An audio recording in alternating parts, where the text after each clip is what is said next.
He was once a white supremacist, a convict, a man taught to hate. Now George Sudbury, also known as the White George, is traveling across the United States of America to visit every HBCU. My name is Logan Johns with Howard University's news service, and this is The White George, a journey through America's black colleges. In prison, he picked up books on black history and everything changed. Now George speaks at HBCUs not to censor himself, but to listen and unlearn. Through honest conversations, he hopes his story can challenge white America to confront racism, not just in others, but in themselves. Who wishes they were born black. And by that alone means I have a degree of privilege. I didn't like being a minority.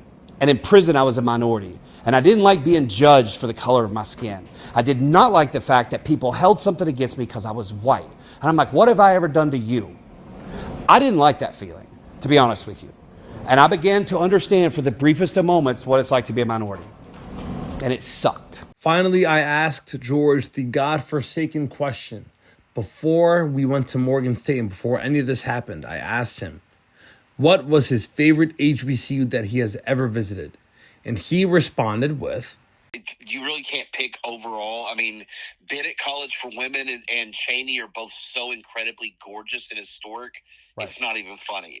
Howard has a different energy, right? They're the grand poobah. So it's hard to say because every school is so different.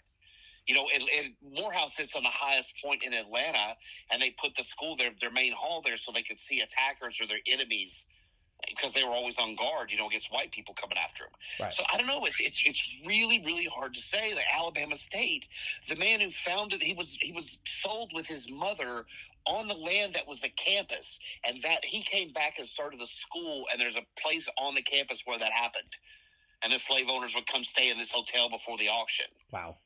Like, so it's hard to say because every school's so unique.